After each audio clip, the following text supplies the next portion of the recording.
Well, it has been a game of two halves, but Arsenal won the first half and utilized all the ball possession they had and the domination to gate themselves into the lead by 2 goals.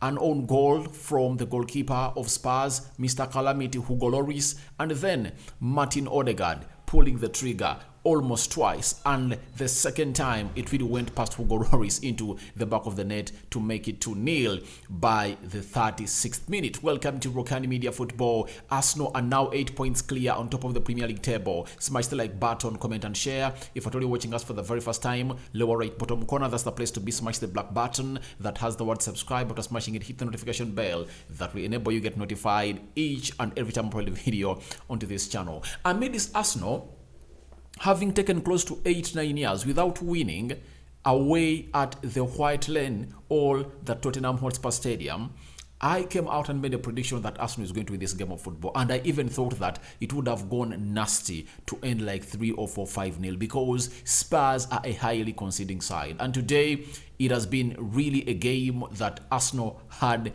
master planned very well. Obviously, Arteta has mastered his craft of keeping clean sheets away from home. That's another positive that you're going to dig into to see to it that how is Arsenal doing this game in, game out, because this has been the 9th game away from home and they've kept their 6th clean sheet. Remember, Spurs have always been scoring goals amidst them being beaten or really conceding very many goals. But they've gone ahead to really score goals in each and every game. I think apart from the game of Aston Villa, where they were beaten by 2-0 at their stadium, where Arsenal has beaten them today, that's when everything really went into a very sour way for a side known as Tottenham Hotspur. But they've been scoring in goals, but Arsenal have denied them even a single chance to score a goal into this game of football. And it's really great to see it that Arsenal has now reached 47 points in 18 games. When you look at the Premier League table, it's really beautiful.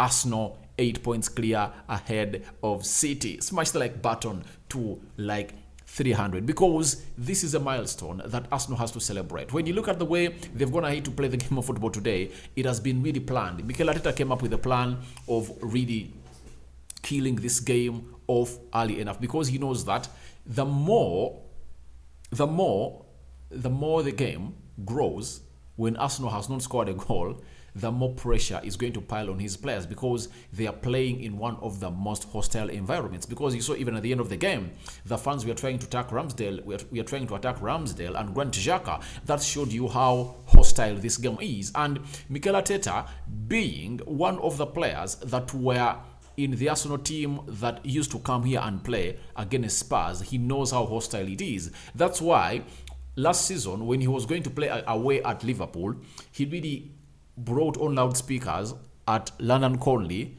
and played "We'll Never Walk Alone" song, all noise coming in from the Anfield Stadium to prepare his players for that situation, because he knew how much it affected him when he was playing for Everton and when he was playing for Arsenal. So he knows everything. He knows every attention to detail, and he really wanted this to go on and happen like that. But however much Mikel Arteta had his plan well executed, even Antonio Conte wanted to score the first goal in the first 4 minutes, because in the first 5 minutes, Spurs were passing the ball quickly. They are really trying to go ahead and really attack Arsenal, but Arsenal were really steady into those first five minutes, and obviously they concentrated, grew into the game, and obviously went to win the game in the first half. Not so? So let's get into how this really came in through, because you know how we do it here on Rokani Media Football. We bring you exactly how everything panned out into the first minutes of the game. Now, after Spurs capitalizing on the first 4 minutes, Arsenal settled into the game for the next 2 minutes, and obviously, guess what happened? Hugo Lloris made the first mistake into this game of football, and guess what happened? This is Edin Nketiah. He found himself into this position, and obviously, he would have put Arsenal ahead if at all he really had a lot of composure. He just needed to compose himself a second, take a second touch, and obviously either go for a shot at the back of the net or find a well-placed player of Arsenal, because you see there was Saka, there is Martin Odegaard, and this is Martinelli, meaning that if you control this ball, you are going to attract this man to come here, and obviously Martinelli moves into this space, Odegaard in here, and Bukayo Saka. Obviously, if at all you do a cutback, he will really find a way to put that ball in the back of the net. But obviously, he went in for short, and obviously, it was really saved by Hugo Lloris in the 6th minute. Meaning that in the 6th minute, if Edin Ketia happened to go all out and really concentrate for a second, he would have found himself on target into this game of football. He has gone to high to play his 50th game of the season, but this time round, he has not scored. And I think he denied himself chances to score because all the chances were there for him to take and really score. That was the first moment that really came into a situation when Arsenal came close, and obviously Edin Ketia wasted that chance. Now, after Edin Ketia wasted that chance, obviously Bukayo Saka in the next 8 minutes, he really went ahead to really do this. He went to the byline, as you see here. Bukayo Saka went to this byline. He even used his weaker foot to really put that ball. It was like a cross. I don't think it was even a shot, but I think it found Hugo Lloris into his stand, and obviously he really put that ball into his own net, and that's what really led into the own goal of Hugo Lloris, and that's how the ball really went off him and it went to the back of the net. Hugo Lloris, Mr. Calamity, and really gave Spurs the lead, and it went to the back of the net as you see it. That is how Bukayo Saka really found Arsenal in the lead with an own goal from Hugo Lloris. So Saka broke clear down the right, and his effort from the tight angle somehow went through the Spurs goalkeeper and it bounces in. It was a very huge mistake for the French goalkeeper, and stats have shown me that it's the first own goal that he has really conceded. In close to 347 games, he has been in goal for the professional football. So he conceded in the 14th minute of the game, and Bukayo Saka put Arsenal ahead, though it was gifted as an own goal to Hugo Lloris. And Hugo Lloris is always one mistake away. Even in the game at White Hart Lane, remember very well, the second goal that Arsenal scores, it's Saka hits him with a hard shot, looks for the ball when he cannot even find where the ball is, and Jesus comes and taps it into the back of them to make it 2-0 for a club known as Arsenal. So that's what really happened when Arsenal was really taking on a team which goes by names of Spurs, and I believe Hugo Lloris has really gone ahead to gift Arsenal. He has gone ahead to gift Arsenal in this game, and I've been here talking to myself that it's Aaron Ramsdale who was the difference in this game. You put Aaron Ramsdale in the goal of Tottenham Hotspur, Spurs keeps a clean sheet against Arsenal. Put Hugo Lloris in the goal of Arsenal, Arsenal concedes 4 goals from Spurs, because I'm going to show you the saves that Aaron Ramsdale really put out today. He really did a very wonderful job, and I think he's really one of the magnificent keepers that are in the Premier League, and his name has been put outside there. Now, 4 minutes later, when Arsenal scored, guess what? This was the first save from a man known as Aaron Ramsdale, and it was the South Korean international Song Hyun-min, because he turned the play. Kulusevski leaves it because he knew he was offside, and Song Hyun-min comes from deep and he hooked a fast shot back across goal. Then Ramsdale quickly spreads out and obviously does the needful and really spreads it, and it was into the corner. That is a man known as Ramsdale. This was the first save he did in the 18th minute, because Song Hyun-min had a keeper to beat, and Aaron Ramsdale spread well and forced that ball into the corner of Arsenal. The ball went past the byline. Obviously, Song Hyun-min was denied an effort, and Song Hyun-min is one of the most prolific players when it comes to hitting onto the one-on-ones. But he went in for what we call he went in what we call power. He never went in for technique. Here, if at all you go in for technique, you score that goal. But he went in for power, like Edin Ketia did in the sixth minute.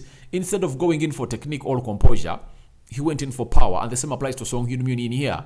Instead of going in for technique and composure, he went in for power because he had yards of space alone. But I think the pressure was really so much on him, and him having had a very nasty season, not scoring in goals, I think it has affected his confidence, and he no longer really feels confident while he's in front of goal. So in the 18th minute, that's what really happened as Song Hyun-min came out and really went for goal, but Aaron Ramsdale spread very well and obviously went in for a save of that. Now, after that, 4 minutes later, Martin Odegaard took his first try to the goalkeeper of Tottenham Hotspur, and obviously this time round Hugo Lloris was all attentive and he stopped that Odegaard's 25-yard rocket that had really been directed to him in the 22nd minute. Just how many minutes? 8 minutes after he had really scored an own goal to himself. He pushed it into the infield and obviously it goes out, and the effort was really round posted by a player known as Hugo Lloris, and it was really a very good save from him. Obviously it was like a redemption, making people forget that he had really gone ahead to do the needful and really stopped a side known as Arsenal from really scoring a second goal into the 22nd minute. But a player known as Odegaard never stopped and obviously continued to direct to goal. But after Odegaard did that, this was a masterclass stroke by Thomas Partey. I think you all witnessed it. Thomas Partey, 2 minutes later, he went in for that shot. He almost hit it with his shin, and the goal frame denies him the goal. It strikes off the goal frame, and it really comes back into play. You see, it went curling, and it hit here. After striking the goal frame, it found itself out of the goal, and obviously that was another chance that really went out and Arsenal really missed out on it. But Thomas Partey hit it really well into the top corner, but the goal frame really denied him that effort. But Arsenal were really lucky enough, and obviously they went ahead to double their lead in the 36th minute through Martin Odegaard, going in for another shot to the goalkeeper of Tottenham Hotspur. This time round, he couldn't save this. Again, 25 yards away from the goal of Spurs, Martin Odegaard pulled the trigger, and obviously after unleashing a low shot into the bottom corner past the diving Lloris, it really couldn't find itself outside the goal of Spurs, and it crossed the goal line, and Arsenal were in total control, and deservedly, they were a team that won the first half. As I told you, this game was a game of two halves. That's it. It was a game of two halves. Arsenal controlled the first half, then then Tottenham Hotspur controlled the second half. So that is how the second goal really came in through, and I believe you guys really watched everything very well, and that is a player known as Martin Odegaard, the captain, leading by example, obviously doing the needful into the game of football. So that was how the first half really went in through, and Arsenal dominated it totally. Let no one lie to you. Arsenal dominated the first half, and they could even have scored 4 goals. 4 goals. Thomas Partey struck the frame of the goal. Edin Ketia found himself close, but he couldn't score. So those 2 chances, if at all they had really gone inside, it would have been 4-0 for Arsenal at half time. Though I believe not every chance that you create is counted or results into a goal, but I believe Arsenal have really gone ahead to master their craft of really scoring goals early. And this is what they did at Emirates. I think in that, was it the 4th minute? 4th minute, I think it was the 15th minute. Thomas Partey had put them ahead with the first goal. They leveled. The first half ended 1-1. They returned, I think, 6 minutes into the second half. Jesus scores, gives Arsenal the lead. Emerson Royal is sent off. Then Grant Xhaka scores the 3rd goal to us a comfortable win of 3-1. So it shows you how important this is. And Harry Kane has been denied. To score into this London derby. But for the previous London derbies, he has been a man always present onto the score sheet. But this time round, he has not been granted a chance. And I think he never even got a clear chance that gave him a goal. Kudos to William Saliba and a player called Gabriel Magalhaes. And secondly, for William Saliba, he's on 4 yellow cards. If at all he got a yellow card today, he would have found himself missing the game of Manchester United that Arsenal is going to play on Sunday. That is next Sunday. But him not getting a yellow card has really given him green light to participate into that game of football, meaning that Arsenal is going to be having a fully fit squad. Even Bukayo Saka, who was really one of the best players in the first half, also was one yellow card away from missing out on the game they were going to play against Manchester United at Emirates, meaning that after him completing the 90 minutes without getting a yellow card, he finds himself in good books of playing against United on Sunday, something that Mikel Arteta is well prepared for, to see it that Arsenal plays against Manchester United. And them winning today, they've gone ahead to restore their lead against Manchester United because they are now 9 points ahead of Manchester United. They came into this game with Manchester United 6 points behind Arsenal, but Arsenal have gone ahead to win against Spurs and they found themselves into the lead. Now, after that, the second half we returned and Spurs were all over Arsenal. They were all over a team called Arsenal. And let me show you how it really went down into the second half. 5 minutes into the second half, Harry Kane got a header and it was saved by Ramsdale because Kulusevski rolls into Xhaka and played a ball into Harry Kane on the edge of the area, and obviously he tips outside Gabriel and hammers a shot across goal that is pushed behind by the diving Ramsdale. And Ramsdale, guys, he really put out close to 6 saves. 6 saves. That's what I told you, that getting Hugo Lloris and putting him into the goal of Arsenal would have considered very many goals because Spurs was on fire. They were really lit. They were really wanting to get something out of this game of football because losing today puts them away from the top 4, because even a team called Newcastle has gone ahead to win its game of football and they're having 38 points, meaning that Spurs is having 33 points and it has played one more game than Manchester United, and they've leveled games with Newcastle, meaning that if Manchester United wins their game they have in hand, they will be 8 points ahead of a team called Tottenham Hotspur. So it's really hard that Spurs have gone ahead to lose, yet they have even played one more game than Manchester United, a game that United is going to be playing on Wednesday. If United happens to win that game of football, it's going to stretch its points to 41.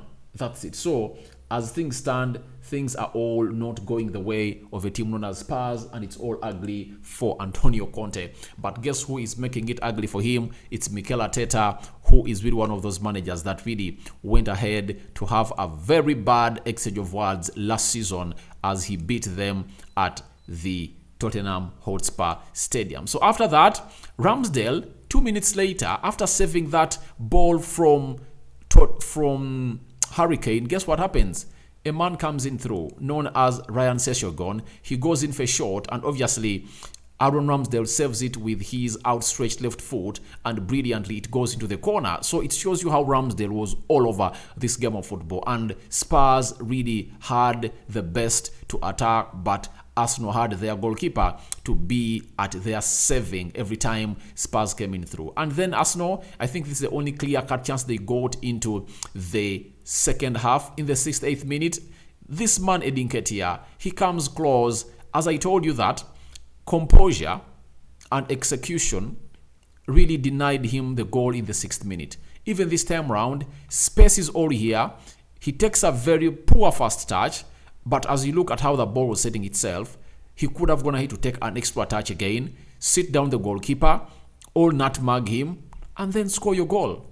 But obviously, he went in for effort again. He hit the ball, trying to dink it to the goalkeeper.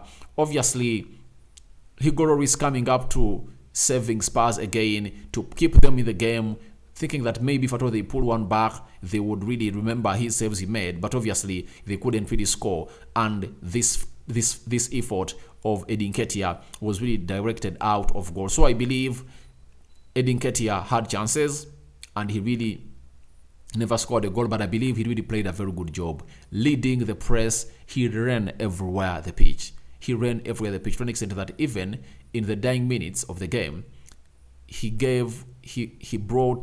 put Arsenal into a conceding zone of a free kick on the 18 yards area, on the edge of the 18 yards area, meaning that he ran and almost stepped on every blade of the grass at the Tottenham Hotspur Stadium in London. But the Northern Derby has now been won away at home. After 8-9 years, Arsenal have gone ahead to exercise their new technique under Mikel Arteta, and they've won the game of football, and they've put themselves into a comfortable zone of really winning this game of football. And thank you guys for watching it through. Let's go into the match stats and see who was who and who did what into this game of football, as we call it a day, and then we're going to return with the player ratings. 17 shots on target by Tottenham Hotspur. Not on target. Tottenham Hotspur had 17 shots. 14. Arsenal had 14. 7 shots on target for Spurs, of which Ramsdale saved almost all of them.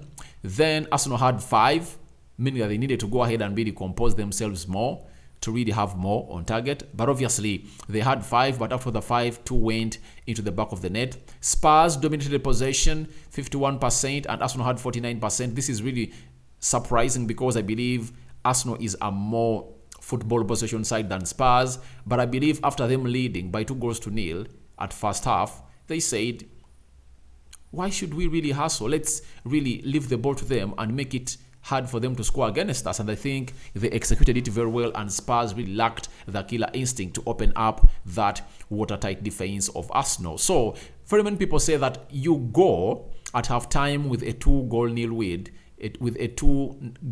lead. It's really one of the best and the worst, because when you return and you keep it, you win the game of football if they don't score against you. So if they score against you, it's easy for you to really lose your concentration and concede many goals that are going to come in through. So Arsenal went ahead to defy that logic, and they really put in a lot of effort. Spurs completed 457 passes, then Arsenal completed 452 passes. 82% passing accuracy for Tottenham Hotspur. Arsenal had 84% passing accuracy. 16 fouls by Tottenham Hotspur, 16 fouls by Tottenham Hotspur, 15 by Arsenal. 4 yellow cards to Spurs, 2 yellow cards to Arsenal.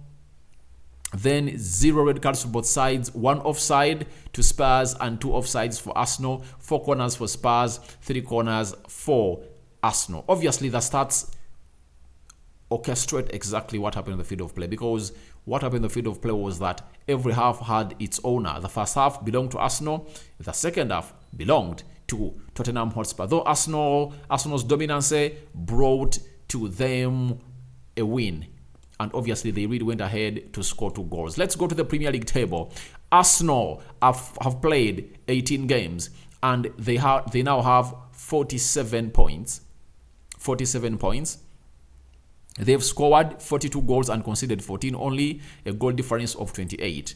Man City have played the same number of games with Arsenal. They have won 12 games, drawn 3, lost 3, scored 46 goals and conceded 18. They're having a goal difference of 28, meaning that them and Arsenal are tying at the same goal difference, and they're having 39 points, meaning that Arsenal is now 8 points clear ahead of Man City. And obviously, let's wait and see whether they can keep it up until they play against them at the Emirates. Then Newcastle, 19 games played, they're having 38 points. Manchester United, that Arsenal is playing over the weekend, are having 18 games played, and they've gone ahead to raise 38 points, meaning that they are really doing a very good turnout. One thing they need to work on is the goal difference. They're only having 8, meaning that they need to increase on the number of goals they are really scoring. Then Spurs, that has been beaten by Arsenal 2-0 today at the Tottenham Hotspur Stadium. 19 games played, 10 wins, 3 draws, 6 losses. They've scored 37 goals, conceded 27, a goal difference of 10. They're having 33 points. So guys, that's it for now. I think we are going to tackle the player ratings, and I'm going to go out and really explain of how each and every player of Arsenal happened to orchestrate his talent today onto the field of play. Thomas Partey, magnificent. William Saliba, Gabriel Magalhaes, Zinchenko, Benny White, Bukayo Saka had some good flashes in the first half. Second half, he was totally dead. Martinelli, not all that the player that he was. I don't know what really went wrong with him today, because he was not even a threat. That's why the manager took him off and brought on Kieran Tierney to create some bit of solidity into that right into that left side because Kulusevski looked like he was the spark of all the attacks of a team known as Spurs, and obviously Eddie Nketiah chasing the field and chasing the ball chasing the ball for the entire 90 minutes. Congratulations to Arsenal. Rokani David is my name. Smash the like button, comment and share. Your reactions are welcome to the comment section below. A sign out for now. See you later. It's a recording. It was not a live video. May the Almighty bless you abundantly. A sign out for now. See you later, my mates.